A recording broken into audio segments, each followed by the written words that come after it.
नमस्कार. मी भाऊ तोरसेकर. तुम्ही बघत आहात प्रतिपक्ष.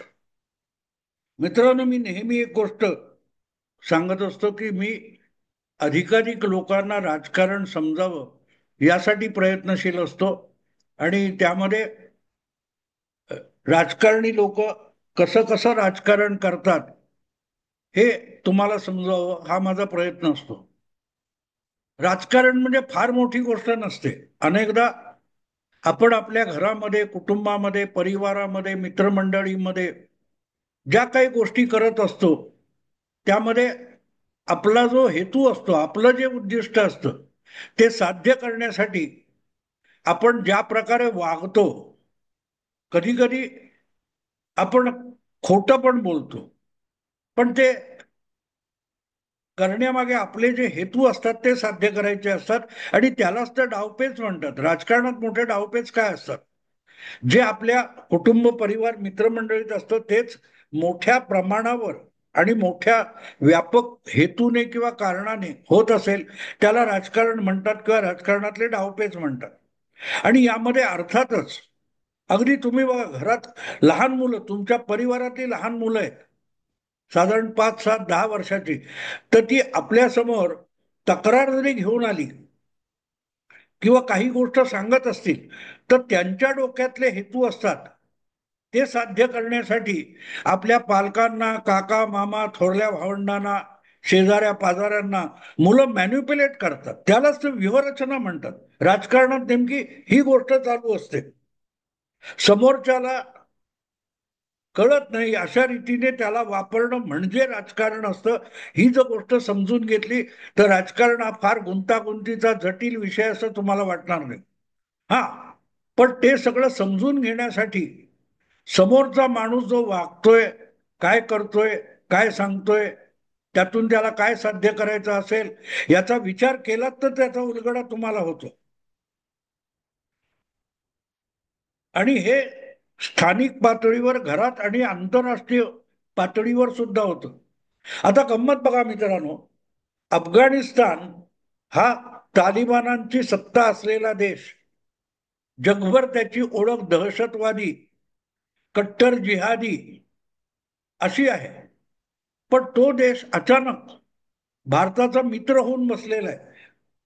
अवघ्या 4 वर्षापूर्वी अमेरिकन फौजेचा शेवटचा सैनिक अफगाणिस्तान सोडून गेला आणि अफगाणिस्तानची सत्ता तालिबानांच्या ताब्यात आली. आणि आता परत हा मध्ययुगीन काळात जाणार, जिहाद, रक्तपात, महिलांची कोंडी, हे सगळं आपण ऐकत होतो किंवा समजत होतो. त्याच्या नेमकं उलट घडताना दिसतंय. हळूहळू करत तालिबान हे बऱ्याच सौम्य आणि संयमी भूमिकेमधून आजचा अफगाणिस्तान चालवत आहेत आणि त्याच्याबरोबर भारताची दोस्ती झाली आहे. पण ज्या दिवशी अमेरिकन सैनिक, शेवटचा सैनिक निघून गेला, त्या दिवशी अफगाणिस्तानची अवस्था काय होती? अगदी मला सुद्धा वाटलं होतं, बहुतेकांना, अगदी ह्या गोष्टीवर लक्ष ठेवणाऱ्यांना वाटलं होतं की झाला आता अफगाणिस्तान हा पाकिस्तानचा आणखीन एक प्रांत होईल आणि ग्रेटर पाकिस्तान तयार होईल. कारण तालिबान हा जो काय प्रकार आहे तो घडवणारा जनकच पाकिस्तान आहे. मदरशामधून अधिकाधिक कट्टर मुस्लिम तयार करणं आणि त्यांना रशियाच्या विरुद्ध किंवा पुढे अमेरिकन सैनिकांच्या विरोधात वापरणं, हा सगळा प्रकार तालिबान, पाकिस्तानने, पाकिस्तानी राज्यकर्ते आणि सेना दलाने ठरवून केलेला होता. रशियाच्या कब्जात अफगाणिस्तान होता, तो सोडवण्यासाठी किंवा सोव्हिएत ताकद कमी करण्यासाठी ही मुजाहिदीन, जिहादी अमेरिकन पैशावर तयार झाले, अमेरिकन हत्यार आणि साहित्य पुरवून तयार झाले. पण तो पुरवठा घेऊन, पैसे घेऊन या लोकांना जिहादी बनवण्याचा कारखाना पाकिस्तानने जो सुरू केला त्याचा वापर अधूनमधून त्यांनी भारताविरोधात सुद्धा केला गेल्या 30, 40 वर्षामध्ये. आणि त्यामुळेच पुढे जेव्हा त्याच तालिबानांनी किंवा तिथल्या जिहादींनी अमेरिकेवर हल्ला केला तेव्हा अमेरिकेला अक्कल आली आणि त्याचा बिमोड करण्यासाठी अमेरिकन फौजा अफगाणिस्तानात उतरल्या. तेव्हाही पाकिस्तानने अमेरिकेची साथ दिली आणि त्यानंतर मात्र तालिबानांचा पाकिस्तान विषयी मनात संशय निर्माण झाला की हा मुस्लिम मुस्लिम भाई भाई म्हणतो पण पाकिस्तान हा विश्वासार्ह देश नाही. आणि अशा वेळेला भले अफगाणिस्तान अमेरिकेच्या ताब्यात होता पण अफगाणिस्तानमध्ये जी विकासाची कामं व्हायला पाहिजे होती, पायाभूत सुविधा उभ्या करायला पाहिजे होता, त्यामध्ये अनेक देशांना अमेरिकेने सामावून घेतलं. त्यामध्ये भारताचाही सहभाग होता. भारताने वेगवेगळ्या प्रकारे अफगाणिस्तानला मदत केली पण आपला कुठलाही राजकीय हेतू ठेवला नाही की दाखवला नाही. आणि त्यामुळे हळूहळू करत गेल्या जवळजवळ 2 दशकामध्ये भारताने अफगाणी जनतेचा आणि अफगाणी राज्यकर्त्यांचा किंवा अगदी तिथल्या अतिरेकी तालिबानांचा सुद्धा एक प्रकारे विश्वास संपादन केला. म्हणूनच दुसरीकडे अमेरिका निघून गेले की तालिबान म्हणजे काय आपली कठपुतळी आहे अशा समजुतीने पाकिस्तान तालिबानांचा आपल्या राजकारणासाठी आणि आपल्या आंतरराष्ट्रीय स्वार्थासाठी वापर करून घेत होता. अगदी तालिबानांना किंवा जिहादींना अफगाणी जिहादींना भारताच्या विरोधात काश्मीर किंवा अन्यत्र पाकिस्तानने वापरलं होतं.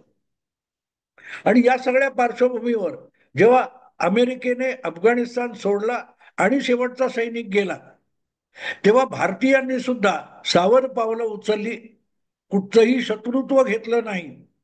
पण अफगाणिस्तानमध्ये जी भारतीय वकिलात होती, दूतावास होता, त्याला कुलूप ठोकून भारताचे सगळे कर्मचारी मायदेशी परतले होते. थोडक्यात यापुढे अफगाणिस्तानमध्ये काय होईल याची भारत सरकारला गॅरंटी नव्हती.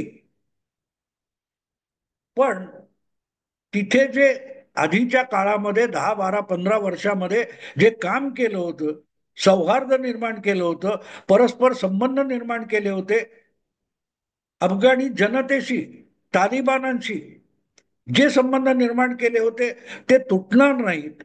ते नाजूक असतील तर अधिक गडद करावेत आणि अफगाणिस्तान हा आपला शत्रू होणार नाही या पातळीवर भारत काम करत राहिला. तुम्हाला आठवत असेल तर करोना काळामध्ये जगाची सगळं जग कोलमडून पडलं होतं. एकटे अमेरिकेमध्ये 6 लाख लोक मरण पावले होते. आणि अफगाणिस्तान किंवा पाकिस्तान यासारख्या विस्कटलेल्या समाजामध्ये करोनावर मात करण्याची क्षमताच नव्हती. अशा वेळेला भारताने आपण तयार केलेली लस, वॅक्सिन होतं, त्याचे लाखो डोस अगदी डॉक्टरांची पथकं पाठवून अफगाणिस्तानला मदत केली. आणि तिथून हळूहळू हळू करत तालिबान हा भारताविषयी अधिकाधिक सौम्य होत गेला. ही गोष्ट लक्षात घेण्यासारखी आहे. आणि जितका तो सौम्य होत गेला, नॉर्मल होत गेला, तो माणसाळत गेला, तसतसा तालिबानांची जी एक ताठर भूमिका होती, काटेरी भूमिका होती, ती बोथट होत गेली. मग नंतर भूकंप असेल किंवा आणखीन कुठची आजारपणं असतील किंवा नागरी सुविधा असतील अशा बाबतीत भारताने वेळोवेळी अफगाणिस्तानला मदत केली. भूकंपासारख्या प्रसंगी तर लाखो टन धान्य अफगाणिस्तानला भारताने पुरवलं, एक पैसा न मागता. त्याच्या पलीकडे अफगाणिस्तानमध्ये जी क्रिकेटची टीम तयार झाली होती त्यासाठी भारताचा तो मला वाटतं जडेजा, अजय जडेजा यासारखा क्रिकेटर हा तिथे जाऊन राहिला. त्यांनी तयार केलं आणि एक पैसा सुद्धा घेतला नाही. यातून जे सौहार्द निर्माण झालं त्याची तुलना आपोआप पाकिस्तान बरोबर व्हायला लागली. अफगाणिस्तानचा सगळ्यात जवळचा दोस्त गेल्या 30-40 वर्षातला पाकिस्तान होता. पण तो पाकिस्तान आपल्याला लुटायला बघतोय, आपलं शोषण करतोय आणि कसलाही व्यवहार नसताना, कसलाही स्वार्थ नसताना भारत मात्र 2-2 हातांनी आपल्यासाठी मदत पाठवतो, लुटवून देतो आपल्यावर. आपल्याला मदत करतो म्हणजे उपकार केल्यासारखी मदत करत नाही. तर एक उद्ध्वस्त देशाला, उद्ध्वस्त समाजाला आपल्या पायावर उभं राहण्यासाठी भारत मदत करतोय. तर भारत मित्र नाही, भारत हा आता थोरल्या भावासारखा झालं. ही जी धारणा अफगाणी जनतेमध्ये, अफगाणी राज्यकर्त्यांमध्ये आणि तालिबानामध्ये निर्माण झाली, त्यातून राजकारण बदलत गेलं. पाकिस्तानचा हेतू सरळ होता. अर्थात पाकिस्तान आणि अफगाणिस्तान यांच्यामधली जी सीमारेषा आहे ती ब्रिटिश आणि त्या काळातली डुरांड लाईन म्हणतात, ती अफगाणिस्तानला कधीही मान्य नव्हती. त्यामुळे अगदी सोव्हिएत युनियन, अमेरिका हे सगळं होण्याच्या आधीपासून पाकिस्तान आणि अफगाणिस्तान यांच्यामध्ये खैबर पख्तुनवा, बलुचिस्तान या भागामध्ये जी डुरांड लाईन आहे, सीमारेषा आहे, ती अफगाणिस्तानला कधीच मान्य नव्हती. आणि संधी मिळेल तेव्हा अफगाणिस्तानचा अधिकाधिक प्रदेश बळकवायचा हाच पाकिस्तानचा कायमचा हेतू राहिला. तसा तर बलुचिस्तान हा पण पाकिस्तानचा भाग नव्हता, कारण तो ब्रिटिश साम्राज्याचा तेवढा घटक नव्हता जेवढा अखंड भारत होता. पण बलुचिस्तानच्या तत्कालीन नेत्यांना बंदुका रोखून पाकिस्तानने आपल्यात विलीन करून घेतलं.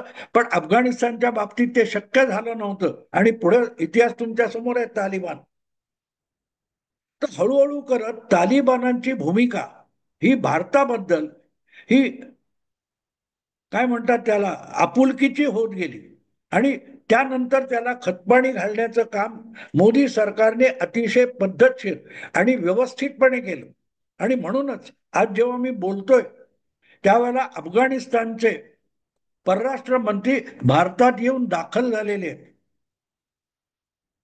पाकिस्तानच्या पोटात गोळा उठलेला आहे. कारण पाकिस्तानचा जो दुष्ट हेतू होता तो उधळला गेला, की आज ना उद्या अख्खा अफगाणिस्तान आपण गिळंकृत करू आणि ग्रेटर पाकिस्तान वगैरे तयार करू. आणि हे करण्यासाठी पाकिस्तानने अफगाणिस्तानला कुठची मदत केली आहे, गरजेच्या वेळेला, अडचणीच्या वेळेला पाकिस्तान धावून गेला असं झालेलं नाही. पण त्या सगळ्या जिहादच्या काळामध्ये पाकिस्तान आणि अफगाणिस्तान यांच्यातली जी सीमारेषा होती ही धुसर झालेली होती. त्यामुळे अनेक पाकिस्तानी हे काय म्हणतात ते अफगाणिस्तानात ये जा करत होते. अफगाणिस्तानचे पठाण वगैरे मंडळी ही पाकिस्तानात येत होती आणि जी सरमिसळ झाली होती. पाकिस्तानी प्रदेशामध्ये दीर्घकाळ अफगाण निर्वासितांच्या छावण्या होत्या.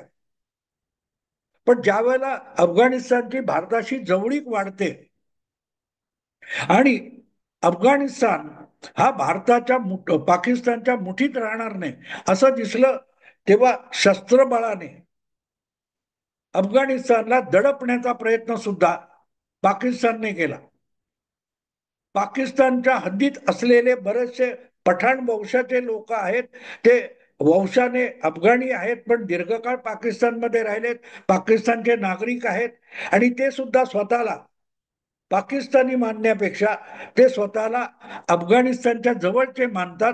आणि म्हणूनच त्यांनी खैबर पख्तुनवा वगैरे ज्याला म्हणतात तो प्रदेश हा अफगाणिस्तानला जोडला जावा आणि आम्ही एका वंशाचं एक राष्ट्र व्हावं ह्या अपेक्षा होत्या. आणि त्यातून तिथे हळूहळू पाकिस्तानी सेनेविरुद्ध बंडाच्या भूमिका पुढे येत गेल्या. त्यातून तहरीके तालिबान पाकिस्तान म्हणजे तालिबान अफगाणिस्तानला अमेरिकेच्या तावडीतून मुक्त करायला लढलेले जसे अफगाण सैनिक होते, तसेच सीमा प्रदेशातले खैबर पख्तुनवा मधले किंवा इतरत्र पाकिस्तानभर पसरलेले जे पठाण होते, पश्तून होते, ते सुद्धा तहरीके तालिबान म्हणून एक बंडाचा झेंडा घेऊन उभे राहिले. आणि त्यांना संपवण्यासाठी अनेकदा पाकिस्तानने आपल्या हवाई दलाचा, तोफांचा अफगाणिस्तानच्या भूमीवर सुद्धा वापर केलाय. आणि तिथून मग पाकिस्तान आणि अफगाणिस्तान यांच्यामध्ये दुरावा येत गेला. कधी कधी अमेरिकेच्या मदतीसाठी सुद्धा पाकिस्तानी सेना दलाने अफगाणी भूमीवर हल्ले केलेले आहेत, तोफा टाकलेले आहेत, विमान हवाई हल्ले केलेले. आणि त्यातून जो दुरावा निर्माण झाला होता, या दुराव्याच्या तुलनेमध्ये भारताने केलेली मदत ही नजरेत भरणारी होती. भावना विवश करणारी होती आणि त्यातून अफगाणिस्तान आणि भारत हे गेल्या 4 वर्षामध्ये अधिकाधिक जवळ येत गेले. थोडक्यात मुस्लिम, आम्ही मुस्लिम, मुस्लिम मुस्लिम भाई भाई या भूमिकेतून पाकिस्तान जे डावपेच भारताविरुद्ध खेळत अफगाणिस्तानला खेळवत होता, त्यावर कधी मात होऊन गेली हे पाकिस्तानला सुद्धा कळलेलं नाही. म्हणूनच भारताच्या राजधानीमध्ये दिल्लीला अफगाण परराष्ट्र मंत्री येऊन आले. ही बातमी बघून आणि ही घटना बघून पाकिस्तानच्या मीडिया आणि राज्यकर्त्यांच्या पोटात गोळा आलेला आहे. कसं काय झालं, कसं काय शक्य आहे? एक जिहादी राष्ट्र, एक जिहादी राज्यकर्ते हे भारताशी दोस्ती कशी करू शकतात हे पाकिस्तानच्या अजूनही लक्षात येत नाही. अगदी तिथले बुद्धिजीवी, संपादक, पत्रकार यांच्याही लक्षात येत नाहीये.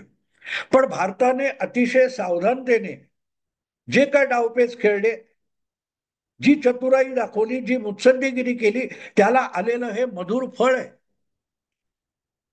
एवढी काय फार मोठी अब्जावधीची मदत अफगाणिस्तानला भारताने केलेली नाही. पण प्रत्येक गरजेच्या वेळेला भारत अफगाणिस्तानच्या साठी धावून गेलेला आहे. आणि तीच गरज असते, अडचणीच्या वेळेला जो मदत करतो तो परमेश्वरापेक्षा मोठा असतो. आणि म्हणून बघता बघता अफगाणिस्तान भारताला कधी आपला मित्र मानायला लागला. तो त्यांचा रशीद खान नावाचा अफगाणिस्तानचा क्रिकेटचा कर्णधार आहे. त्याने तर गेल्या विश्वचषक स्पर्धेमध्ये भारतीय संघ जिंकला की भारत माता की जय म्हटलेले, अफगाणिस्तान जिंकला तरी भारत माता की जय म्हटलेले. हा सगळा जो बदल आहे त्याची आता परवा एक रशीद खानची मुलाखत बघितली. तो म्हणाला, भारताने मला प्रेम करायला शिकवलं, भारताने मला आपुलकी शिकवली. तेव्हा नाती कशी जुळतात, नात्यात व्यवहार असतो पण नात्यामध्ये भावनेचा ओलावा सुद्धा असला पाहिजे. अफगाणिस्तान सारख्या, तालिबानांसारख्या कठोर दगडाला सुद्धा भारताच्या आपुलकीने पाझर फुटलेला आहे. आणि त्यामुळे आपल्यावर जिहादी दहशतवाद म्हणून आरोप करणारा भारत आणि कट्टर जिहादी तालिबान हे कधीही जवळ येऊ शकत नाहीत. हे जे पाकिस्तानचं गृहीत होतं ते जमीनदोस्त झालेलं आहे. आणि त्यामुळे पाकिस्तानला कळत नाही काय झालं, पण पाकिस्तान एक विसरतो की तुम्ही अफगाणिस्तानला, पाकिस्तान अफगाण आणि तालिबान यांना आपल्या फायद्यासाठी वापरत होता, आपल्या मतलबासाठी वापरत होता. आणि तो मतलब लक्षात आला, आपली फसवणूक होते हे लक्षात आलं, तर ते तालिबान तुमच्यावर कायमचे विश्वास ठेवणार नव्हते याचं भान पाकिस्तानला उरलं नव्हतं. आणि नेमक्या त्या गोष्टीलाच भारतीय मुत्सद्द्यांनी आपले डावपेच बनवले, आपली रणनीती बनवली की पाकिस्तान जितका अफगाणिस्तानचा विश्वासघात करेल तितकं आपण अफगाणिस्तानला चुचकारत राहायचं, मदत करायची. आणि योगायोग बघा, गेल्या आठवड्याभरामध्ये लागोपाठ दोनदा का तीनदा पुलवामा सारख्या घटना पाकिस्तानी सेनेसाठी खैबर पख्तुनवामध्ये घडलेल्या आहेत. तिथल्या पाकिस्तानी मला वाटतं पेशावरच्या पाकिस्तानी लष्करी ह्याच्यावर हल्ला झाला, फिदाईन हल्ला झाला. आणि हे सगळं होत असताना तालिबानांचा परराष्ट्र मंत्री भारतात दाखल होतो, दिल्लीत दाखल होतो. त्यामुळे आपला डाव कुठे उलटलाय हेच पाकिस्तानच्या राज्यकर्त्यांना, सेनाधिकाऱ्यांना अजून कळलेलं नाहीये. माणसाला जिंकता येतं, प्रेमानेही जिंकता येतं. प्रत्येक वेळेला शस्त्र उपसण्याची गरज नसते.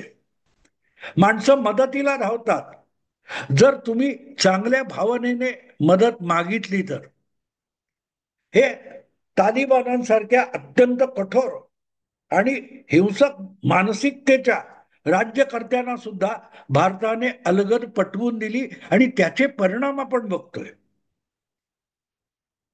पाकिस्तान जो डाव खेळायला गेला होता तो डाव भारताच्या राज्यकर्त्यांनी मुत्सद्यांनी आपल्या डावपेचाचा एक घटक बनवला. पाकिस्तान जितका अफगाणिस्तानला झटकेल, फायदा उठवण्याचा प्रयत्न करेल, अडवून ठेवेल, तितकं आपण अफगाणिस्तानला मदत करायची, ही जी भूमिका भारताने एक मुत्सद्देगिरी म्हणून, डिप्लोमसी म्हणून वापरली, त्याला हे अत्यंत गोड फळ आलेलं आहे की आज अफगाणिस्तान भारताला आपला थोरला भाऊ मानतोय.